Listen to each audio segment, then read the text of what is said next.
Tammy, and this is Ease in the Kitchen. As I say just about every week, I am really sad to have lost my partner, hopefully only temporarily. Ethel Schultz, my partner in Cooking with Ease, has been my partner now for 12 years. Right now her plate is a little full, and no pun intended. However, she's involved in our board as well as entertainment and so many other things at this club. So for the moment, I am doing this alone, which brings me to my second point. As always, I encourage anybody who wants to come cook. Husbands, wives, grandchildren, nieces, just about anybody who has something fun to do. It's fun to do it, and you can do it either in this kitchen or in your own kitchen.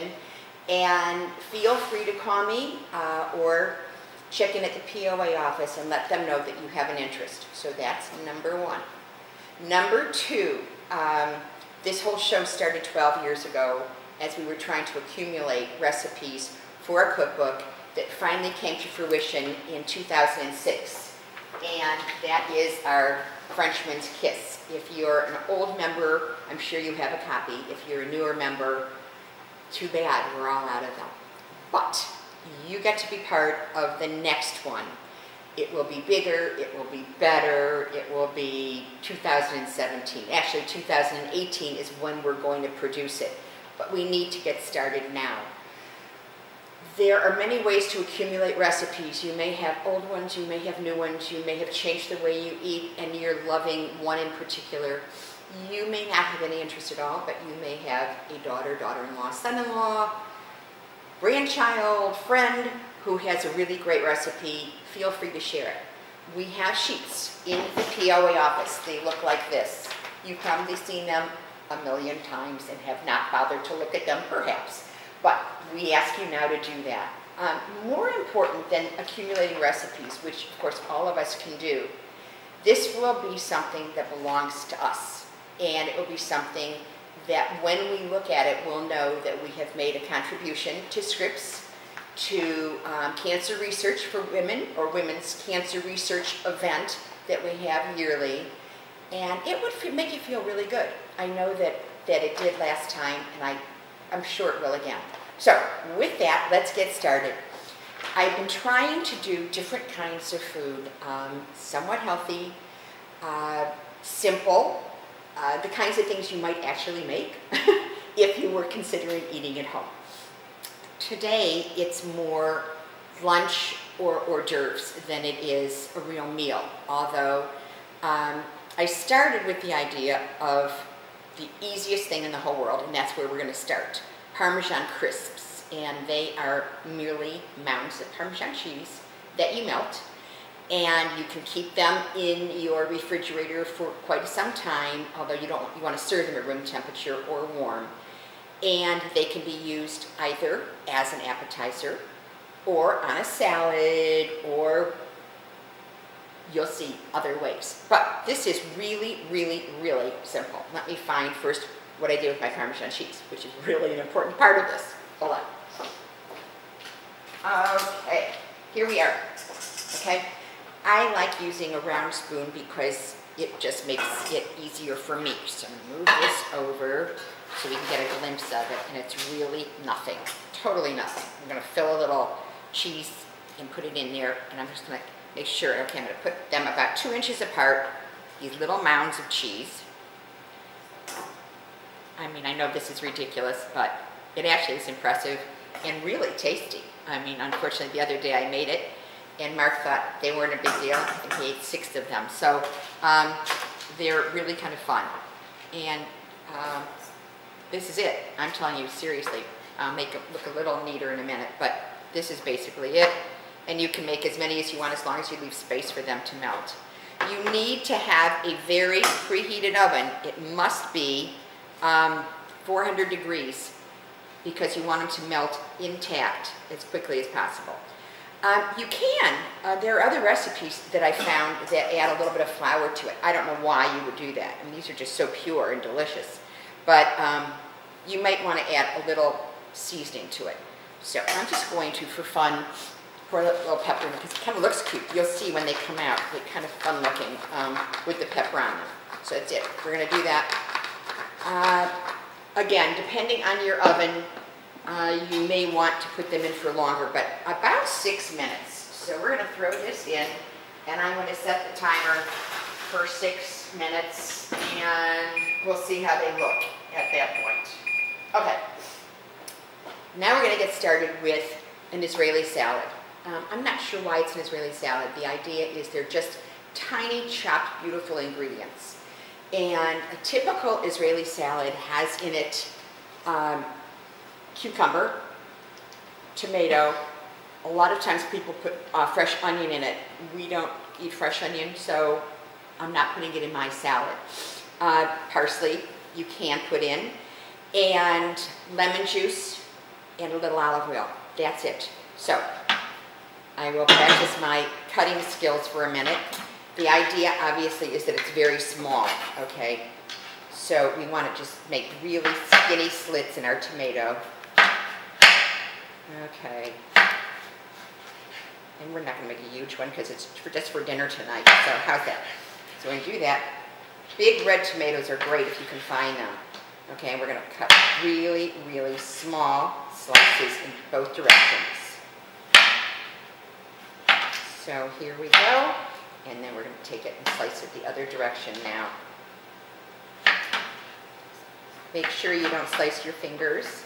And I think before I told you that there is such a thing as a glove that you can wear. So if you're doing this kind of food, especially if you are a veggie and you're doing a lot of cutting and chopping and that, it's always nice to have that glove because it keeps from cutting. So we're going to just add some tomatoes here. Okay?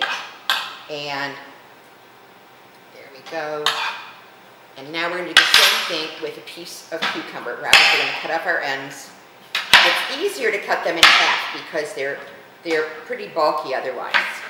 And you want to cut them probably in, certainly in 6, maybe in 8ths. So I'm going to do that again. Okay, I'm going to slice them all in 8ths. Okay, that should be about right. And then we're just going to chop those up.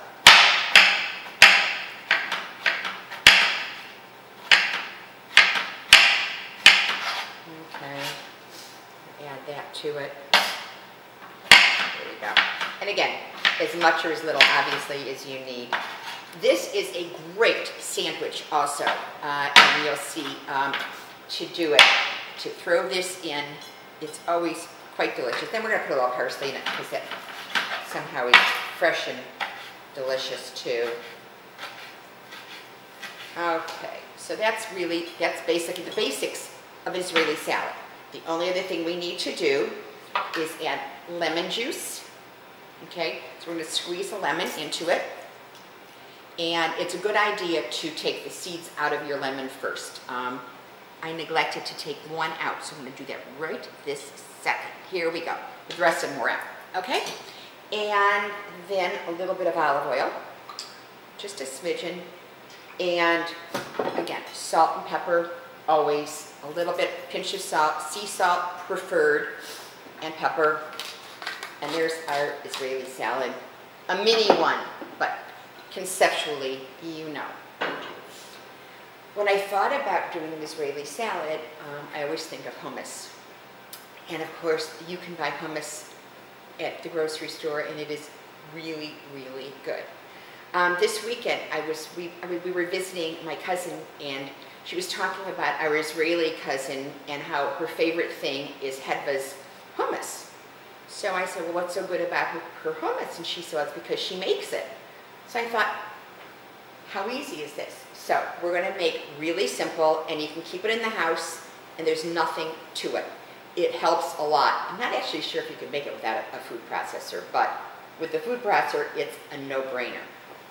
So here we are, food processor in hand, and we're going to start with, it's a mixture of garbanzo beans, okay, chickpeas or garbanzo beans, whichever. Tahini, you can make it. I frankly have never have, so I don't know how easy it is. It's sesame. You could, but it's very much available at Publix or any place else, so I wouldn't bother. This is supposed to be easy, remember? So here we go.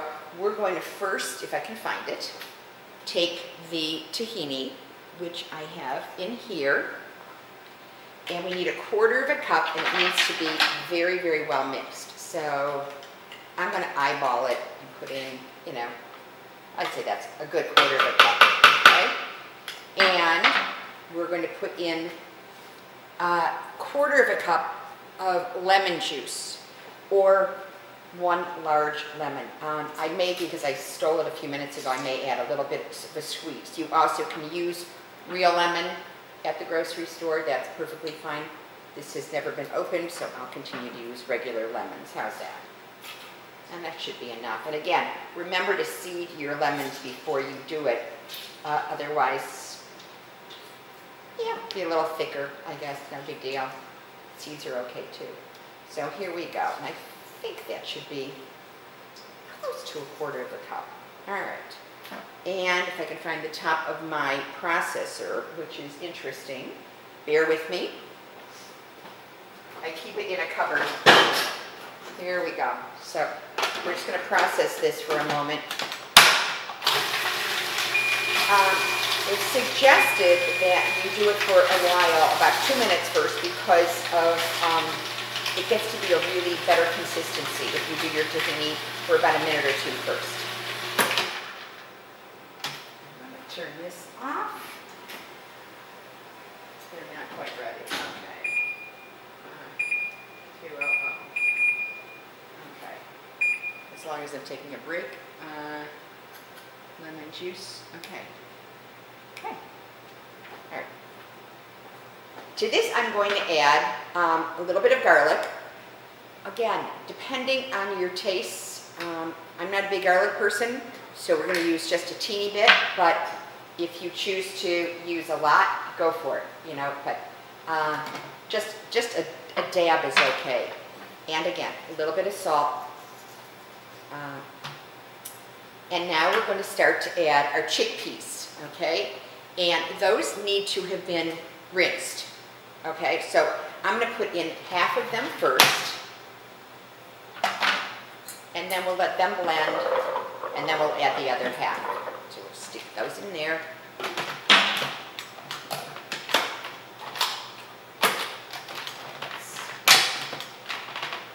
Let's get this going, guys. Okay. And really, it's all about how much you blend it, and then how thick you want it. Everybody has different tastes. Some people like very, very thick.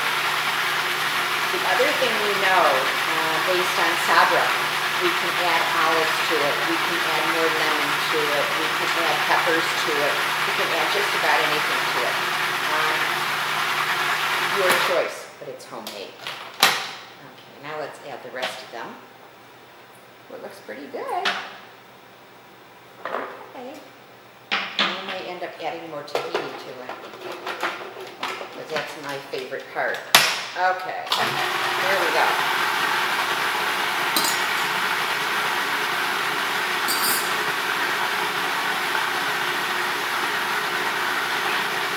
While this is blending, I'm going to make sure our Parmesan crisps are getting crisp. They're perfect. Perfect, perfect. Okay, grab this out of the oven.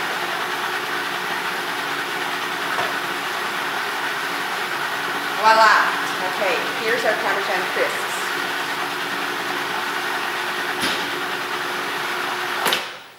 We need to let them cool for just a couple of minutes, but you see how they're sizzling? You can do them a little less crispy if you want. I happen to like them real crisp, but your choice. Let me turn off the oven and the timer, and let's get back to our hummus.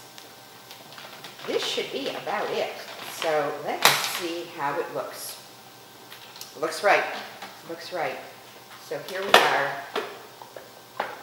And that's how simple it is. Okay, so I'm going to put this into a bowl and make a little plate up, and you'll see just how pretty it looks. Okay, we're going to start by finding a little bowl.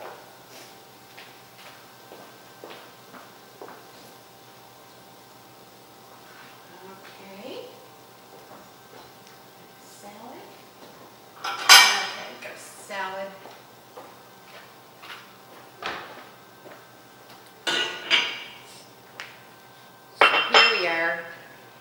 put some hummus in a bowl. It looks beautiful. Ours is a little thick. You may want to, as I said, add just slightly more tahini to it or lemon juice in order to give it a little bit thinner, if that's how you prefer it, okay? So we're going to do that. We're going to chop a little bit of parsley. Me and my parsley, I like garnishes.